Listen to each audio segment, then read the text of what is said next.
Good to see all of you this morning. We're in Mark chapter 13.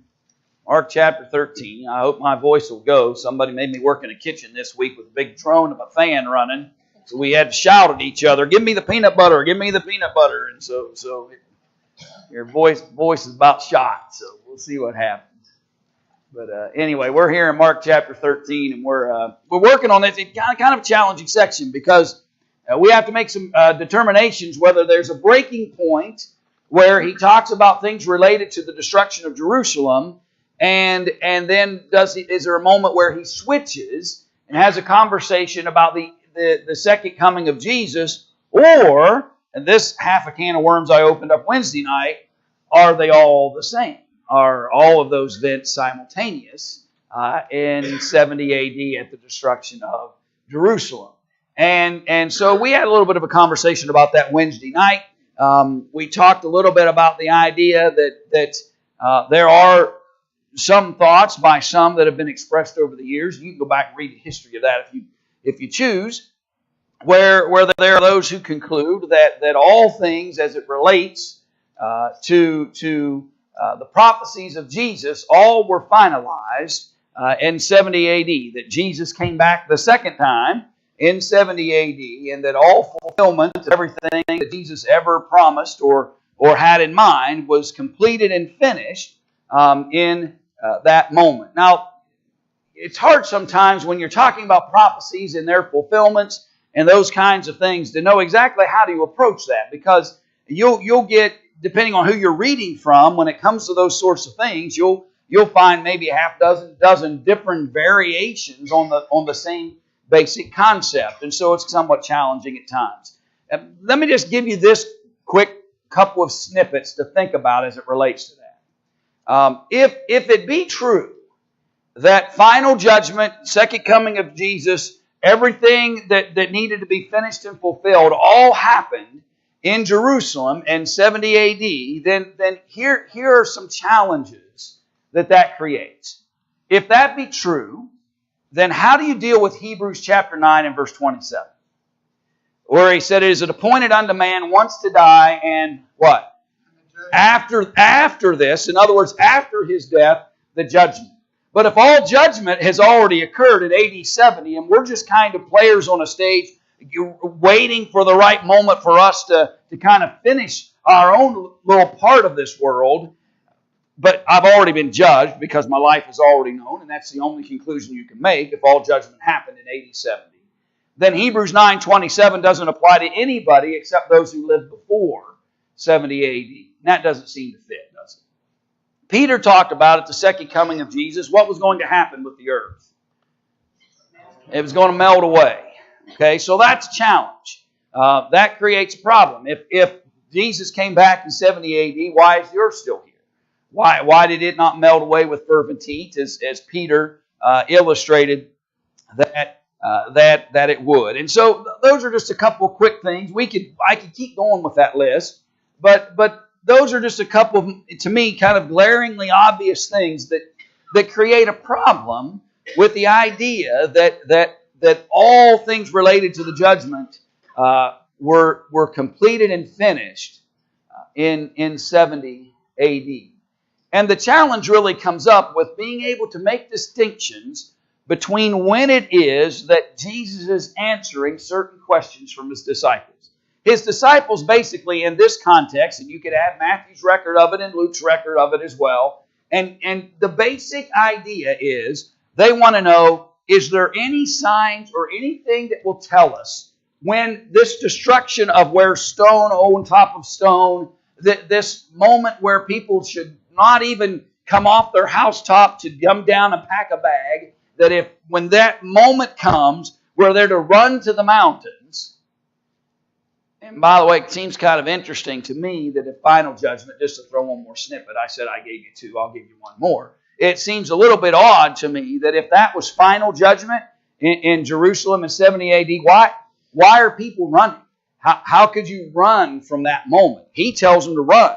He tells them when you see it, you add Luke chapter 21 into that mix, by the way. He says, when you see the armies of Rome encircling, you know the desolation is here, and you better hope you're gone by the time we get to that stage. And so it just doesn't seem to fit that idea of that this is all one moment that finishes all things for all times. So they asked two questions. What are the signs of the destruction of Jerusalem? And is there any way for us to understand anything about Jesus' second coming? So there's basically two thoughts going on here. One relates to what's going to happen when this destruction, this abomination of desolation, all that kind of thing occurs. And when are the end times? When you know anything about when Jesus will return and when all of that will be finalized. And we looked at this narrative, and I haven't showed it to you on the screen yet, have I? And we talked a little bit about it on Wednesday night. That here's this initial description of the destruction of Jerusalem. By the way, historically it happens. Okay, you can go back and you can take secular history aside from Scripture and recognize the events that are being talked about here are true. They're evident. You have men like Josephus, who were contemporary historians, who have no real compulsion to try to match the Bible, by the way. In fact, he would probably just have as soon said things that were contrary to the prophecies that were written within the Scriptures. But he didn't have any choice, if he's going to be a historian, to give an accurate depiction of what actually was going on in those moments. And so you can go to history, and you can see the events that were being prophesied concerning Jerusalem and its challenges unfold. And so you see those difficulties. We talked about all of those, how here comes these challenges. They're going to come upon Jerusalem and what they should do and how they should react. We did all that Wednesday night. And so we came down and we wondered a little bit in our discussion Wednesday night about whether verses 27 through 30 or so, are they destruction of Jerusalem, or are they the second coming of Jesus at a later time? And we noted verse 30 says, Verily I say unto you, that this generation shall not pass till all these things we've just talked about, till all these things be done. And so I think that any conclusion that we make has to recognize that statement in verse 30. That whatever's under discussion prior to verse 30 is about a singular event. And that all the things that he just got done discussing, he says to them, it's going to happen before this generation shall pass away. And so my conclusion is that all things up to that point relate to the AD 70 and the destruction of Jerusalem and the descriptions that were there. And that was kind of the point that we made Wednesday night that kind of led us up to, is there a break here in verse 32?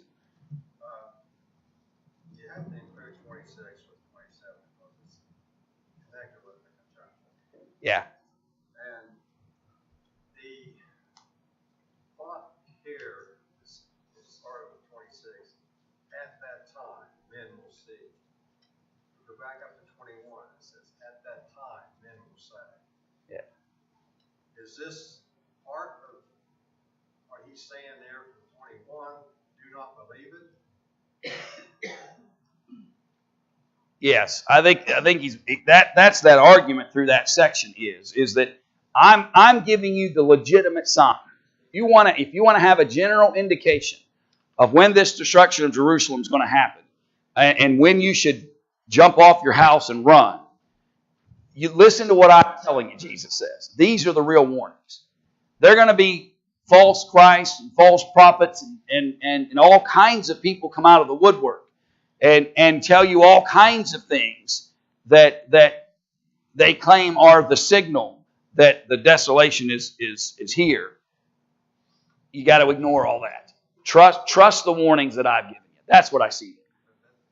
27 is where it kind of gets me confused, because it's almost identical to Christ's revelation in Revelation 14, what he's saying there about things that are going to happen, and the language is about the same.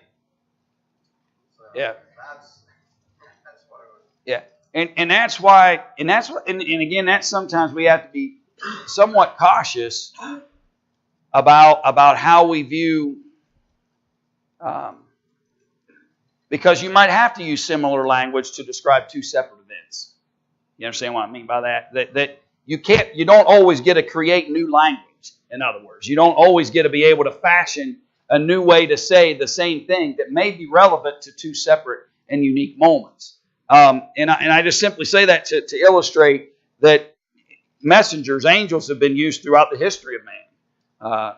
God has chosen to use them on multiple occasions as servants of His to fulfill His purposes. And He has talked about in this narrative the protection of the elect.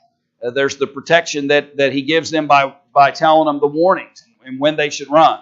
He's protecting the elect by telling them He'll shorten these days and make them not last all that long. And so to me, that's all He's saying in verse 27. I guess what I'm getting at there is men will see and men will say, and yet their language that they're using here is identical to what Christ, and this is Christ's saying this here anyway in 26 and 27. Right. That men will see this, and yet they're quoting what Christ said in Revelation. That's what has me a little bit confused there. I think They're saying the same thing that Christ was saying back in Revelation. Well, okay. Go ahead, John. well, I think in verse 25, if you couple all that together, in fact, starting with verse 24, in those days after the tribulation, the sun will be dark, the moon shall not give her light, the stars of heaven shall fall, the powers of the heaven shall be shaken. You can correlate that to Isaiah 13 and the destruction of Babylon. It's the same language where God says the sun will be dark and the constellations will not give their light. It's a picture of God's judgment upon Babylon in Isaiah. And you can see that throughout the Old Testament. That's not the only time in the Old Testament God uses that similar language where the sun will be darkened and the stars will fall. And then you see the Son of Man coming in the clouds with great power and glory. Is just in this particular case, it's figurative of Christ bringing judgment against Jerusalem, or God bringing judgment against Jerusalem. And that's kind of the way that I read that. It's the Son of Man, when He comes in the clouds, literally, as you said, we talked about it will be the second coming and the destruction of all things and judgment. This is just figuratively, like you said, basically it's the same wording to describe two different events. And in this case, it's figurative, describing Christ's judgment against Jerusalem. He's coming with power. Yeah, and that's the point I would draw at. The same language would be used against Babylon, is used against Jerusalem, is used against Rome when you come to the book of Revelation. It's the same kind of language that's used to just simply talk about the judgment that God is bringing. And so I don't necessarily, and I guess what I'm saying then, Bob, is I don't know that we have to automatically say, well, they're talking about the same event, or the events are tied, simply because the language is the same. The only way they're tied in some senses is because He used the same language to talk about Babylon as He did about Jerusalem, as He did about the Roman Empire in the book of Revelation. That's the tie, is simply the language that's used to talk about the destruction of each of those things. Not necessarily to tie them and say, well, they're all similar or they're all the same event. Well, I guess what I'm trying to say is, okay, eliminate the style of language being used in Revelation. And here, Christ is saying at this time, men will say this. Mm-hmm. And what men are saying is the same things what Christ said in Revelations. So do they have, you understand what I'm getting at?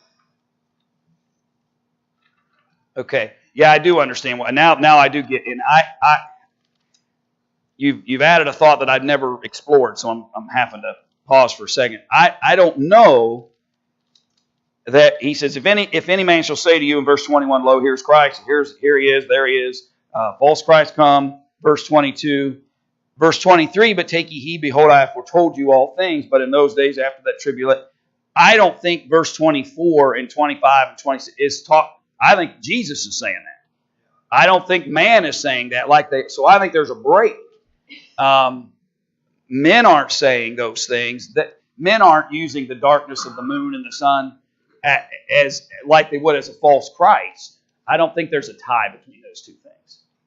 You understand what I mean? I think he had switched back to Jesus' speaking by the time you get to verses 23 and 24. Man will say these things, 21, 22.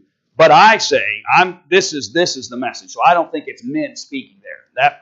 I think that's what you were asking. Now that I think about what you were asking. As they say that Jesus back in 1870, and no reason for the rest of the gospel to even be preached. The apostles would have wasted their time. Yeah. It all been in vain. Yeah. And again, it's deeper than that, Jim. And sometimes you can't. It's hard to try to explain what somebody else believes. You know what I mean? And so, but it's deeper than that. But it does create challenges. Okay, let's get back to where we go ahead, Ed.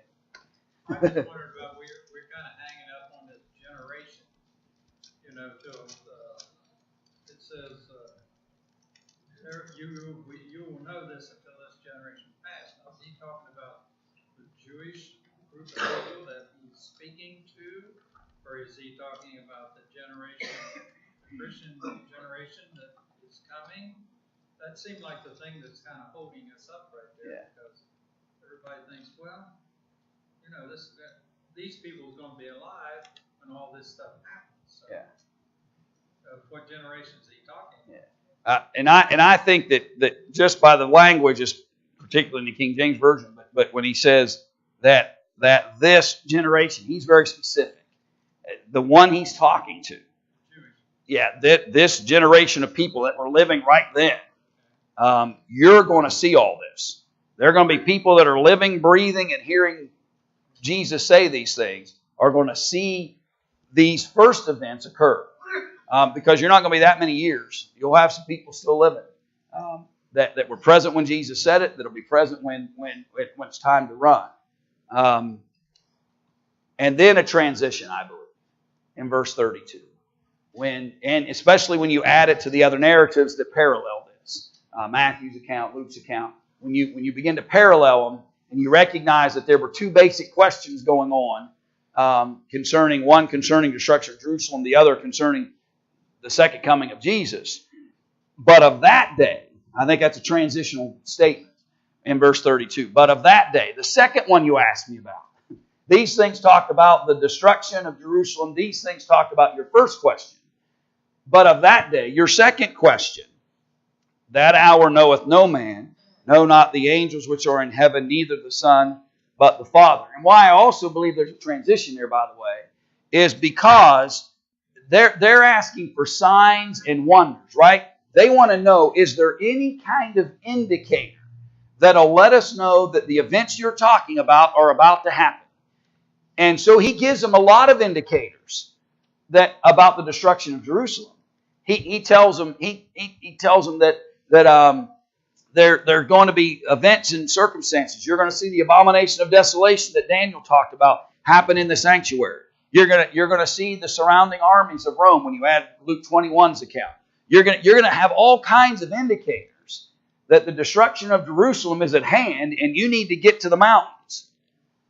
But of that day, of the second question you asked me concerning the end of all things, but of that day, that hour knoweth no man, no, not the angels which are in heaven, neither the Son, but the Father.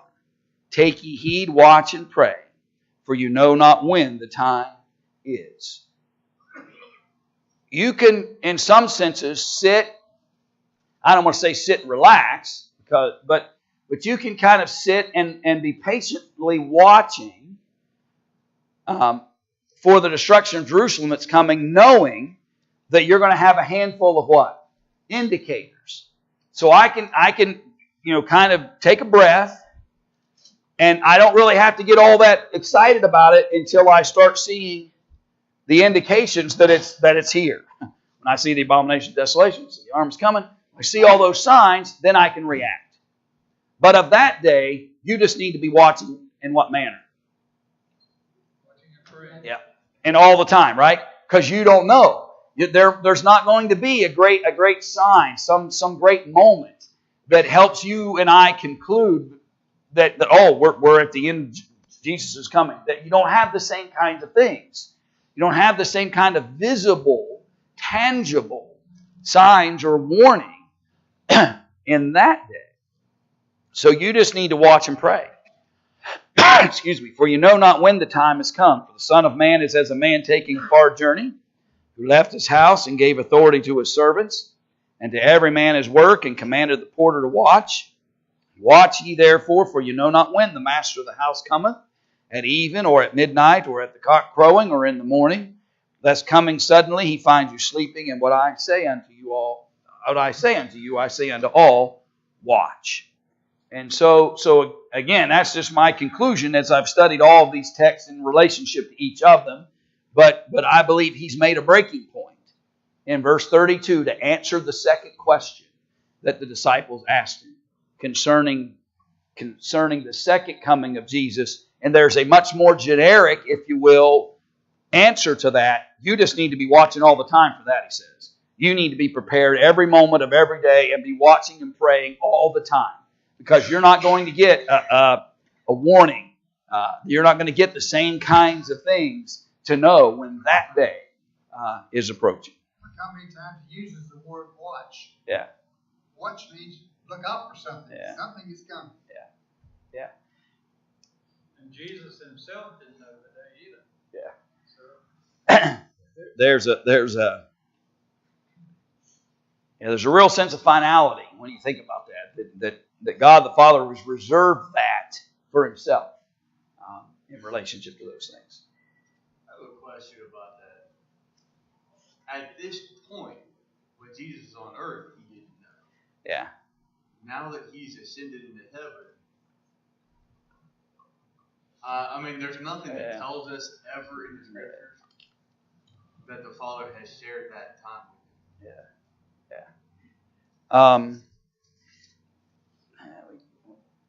You could. Let me throw this thought into that, Jonathan.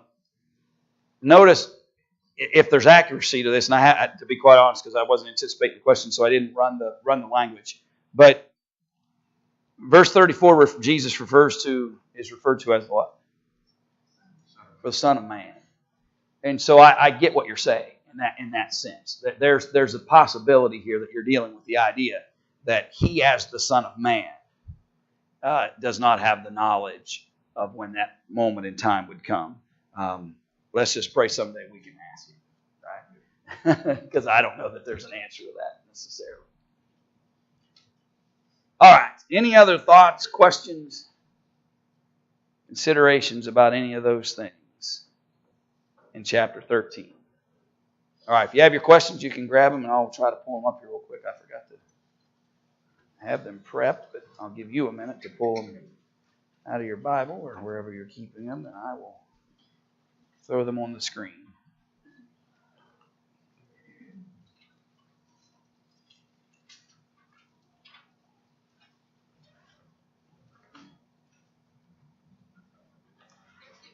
So Mark chapter 13. And so the first question was, what prediction does Jesus make? Okay, that's right. In particular, the destruction. You see the destruction of the temple in that conversation, and then ultimately all of Jerusalem as it relates to it. What questions are asked of Jesus privately? When's it going to happen? Yeah. Anytime you hear about something like that, your inclination is to want to know when. I'd like to know when that's going to be, right? I want to have a warning about that. And what warning does Jesus give before he answers? Yeah, be cautious, right? Be cautious as it relates to this. Yeah, be not deceived concerning some of these matters. Trust in the information Jesus is providing. What kinds of problems would they encounter before the destruction of Jerusalem? Yeah, so there's going to be wars. I think, did he not mention famine? Earthquakes, right? Yeah, there are going to be all kinds of things that come and go.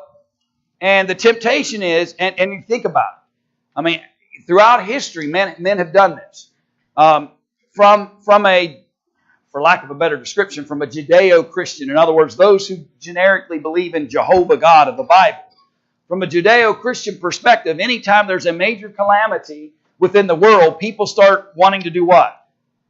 Say, well, that's a sign of this or a sign of that, and they start prescribing things. And so he basically tells them, listen, there are going to be wars, kingdoms fighting, nations fighting. There are going to be famines. There are going to be things that transpire. And none of them necessarily mean anything is imminent. I'm going to give you the real indications of when something is imminent. And what Old Testament prophet did he point to? Daniel. He pointed back to Daniel. And he talked about how Daniel spoke of the abomination of desolation, right? We talked about that in our study, about how that was going to give them an indication. When you see that abomination happen in the sanctuary, when you see the altar of God converted to an altar to a false god, he says, you know the destruction's on its way. And what should people do if they see the destruction coming? Yeah, flee was the word that we kind of emphasized Wednesday. Oops, sorry about that. Oh, no, don't do that. Flee as it relates to that. Does Jesus speak of any future event? Yeah. And what is it? The second coming of Jesus. Sorry, I bumped a button and it forced my screen to go away. Oh, you gotta do this. My apologies. Back down here. 13. Okay. And what parable was used by Jesus? Fig tree, right? He talks about the fig tree. And we've seen fig tree come up a couple of different times in the narratives of Jesus. And what warning does he use to conclude this section? Watch, right? That's the word that keeps coming back. Is ultimately, you're going to have signs and wonders that give you a clue about the destruction of Jerusalem. But when it comes to the judgment and the second coming of Christ, you just need to be watching all the time. You just need to be prepared all the time for that event to occur. Okay, any leftover questions, thoughts? Let's move in for a few moments anyway into chapter 14.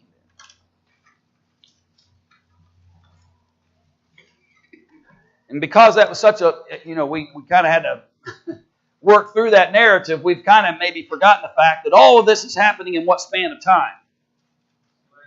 Yeah, we're in the last week of Jesus' life, right? Before his crucifixion. And you can kind of have to study the intricacies of those texts, and we can kind of forget that that's all happening in a conversation. That wasn't a 3-day lectureship. That was one moment within the scope of all that Jesus was doing to teach his disciples concerning that. So after 2 days was the feast of the Passover and of unleavened bread. And the chief priest and the scribes sought how they might take him by craft and put him to death. So we've had these entrance and exits, right? He's been staying in Bethany, goes to Jerusalem, will teach some things, gain some influence, goes back to Bethany, travels back, and he's done that for several days now. And it's gotten to the point where the chief priest and the leadership, the scribes, among them here in Jerusalem, they've reached a point where they recognize that it's time for us to deal with him. If we continue to allow him to do these things, if we continue to allow him to preach, if we continue to allow him to gain influence over others, we're going to have a problem. And so they've reached the point where they've kind of thought about this before, but it's time to put him to death. We've got to find some measure by which, through trickery, through craft, for whatever we got to use, but he needs to be put to death. We cannot continue in this fashion. But they have a problem. What is it? Yeah, they said not on the feast day, lest there be an uproar of the people. So it's kind of fascinating when you think about it. They said, we don't mind putting a what? We don't mind putting an innocent man to death, but we're certainly not going to do it when? On the feast day. We don't mind putting him to death, but we're not going to do it on the feast day. Right? Anybody else see any kind of weird inconsistency in their thinking in relationship to that? That they have no bother. Oh, put a man to death who has done really nothing, and we really ought to be a believer in him, and he's done all these things, and yet he says, not on the. I can't do that on the feast day because the people get bothered by that. Reminds me of Jesus' words, "Woe unto you to strain it in that and swallow it." Yeah. Have no problem of the guilt of Jesus on their hands, but certainly they don't want the responsibility of having to have done that on the feast day and causing this problem.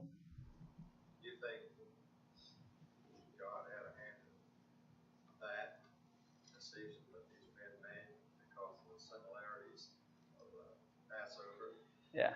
and the Paschal Lamb? Yeah. There's definitely. I don't think there's. This is not coincidental. The time period in which it's all part of the plan of God in relationship as He becomes in some ways the last Passover lamb to take away the sins of the people. So we've got this short window of time. In other words, then, in order to try to make these things happen, to be able to do it without consequence of the people being upset with us. So being in Bethany in the house of Simon the leper, as he sat at meat, there came a woman having an alabaster box of ointment of spikenard, very precious, and she broke the box and poured it on his head. Now, that's foreign to us, right? We generally don't anoint each other on the head like they. It was to me. You think, well, how's that a comfort? I don't know. In our mindset and our cultural mindset, if somebody started pouring oil on my head, I'd probably, move, right? It's just not. But it was culturally a soothing representation of caring for somebody, wanting to bring a certain level of comfort and benefit to him. And so she comes and she takes this box of ointment of spikenard, very precious. In other words, not rare. Okay, this wasn't something that was cheap. This was something that was costly, and she pours it on his head. Yes, go ahead. Was that some kind of Jewish tradition? Anointing those who had needs. Yes, it was not just a tradition, but a common practice to bring comfort. Wasn't it culturally unusual for a woman to be, when the men were sitting down to eat, for a woman to even be there?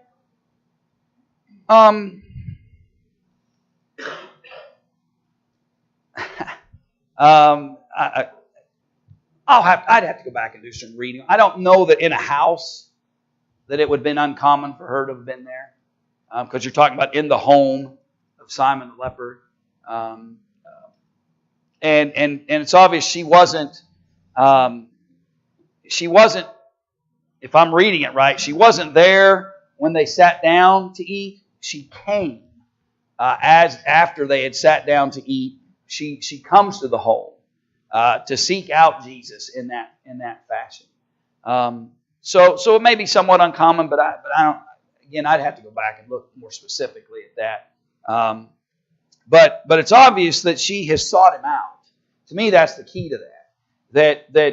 That she has sought out this opportunity to be able to anoint him with this ointment. And it's obvious to me they didn't stop her, right? At least initially. They let this happen. Although, verse 4, there were some that had what? Indignation. What's that? I've never said, I am ignited. Right? Angry, right? Indignation. And sometimes the Bible speaks of a righteous indignation where there are things that we should be upset about because of the lack of right that's involved in that moment. And then there's indignation that's just anger for no legitimate reason. They are angry within themselves and said, why was this waste of the ointment made? My version says wasted. Yeah. And so why would you waste this ointment? Again, just as odd as the idea of we can't kill him on the Passover feast day. This is just in some ways just as odd. So Jesus doesn't deserve this. That's kind of the idea here. That you wasted that on him. And again, it's hard to know. You don't necessarily get full pictures. They said, for it might have been sold for more than 300 pence and have been given to the poor. And notice what happened. And they murmured where? Against her. Now, if Jesus had determined that what she was about to do wasn't right, he would have most likely what? Stopped it. And if he felt some kind of wrong was going to happen by allowing her to anoint him with this oil, then or this ointment, then he most likely will stop. But they put the blame on her. And Jesus said, let her alone. Leave her alone. Why trouble ye her? She hath wrought a good work on me. The lame have walked, the blind have seen. The hungry have been fed. Countless people have benefited from the things that Jesus has provided. And then somebody finally actually does something for him, and they're upset. There's to me a powerful inconsistency in that moment. Who is this woman? Did she ever do anything like that before? You tell me. I think you're already heading there. Didn't speak once before. There's a possibility there's an interconnection between those same. In Mark's record, he doesn't. Someone who had a spatial love and care Right. for Jesus. And Mary, and Martha, and Lazarus were very dear friends of Jesus. And they are, those women are generically present a lot during Jesus' work and ministry. And many of them are supplying needs and so forth as they travel. Yeah, I don't necessarily think that either. That it would have been all that unlikely or unusual for especially that nucleus, especially if this is one of that nucleus of women that had been there for quite a while, traveling with him. Probably took a lot of courage for her just to do it. Yeah. And Christ was traveling back and forth to Bethany. Yeah. That's where Lazarus and Mary were. Right there in Bethany. Yeah, when you make those connections. Yeah. Like you, connection that Christ makes about that. Yeah. They're concerned about what she could have done with the body. Yeah. And he tells them, and last chapter, verse 7 says, you could help the poor anytime you want. Yeah. But puts it back on them. What I appreciate that, and we've only got about a minute here, but what I appreciate that, for ye have the poor with you always, and whensoever you may do them good, but me you have not always. There's always going to be some good you can do, right? It's never going to go away. The opportunities to do good for those who have need and for those who need help and assistance, it never goes away. It's always present. And there's a side lesson to me in all this is that sometimes what we have to do is set what's the priority in the moment. And Jesus says, the poor you'll always have. Your opportunities to kind of get me through this challenge that I'm about to face is a very short window. The poor, there are going to be lots of opportunities for you to be of assistance and help to them. And so anyway, we'll come back to that narrative, Lord willing, on Wednesday.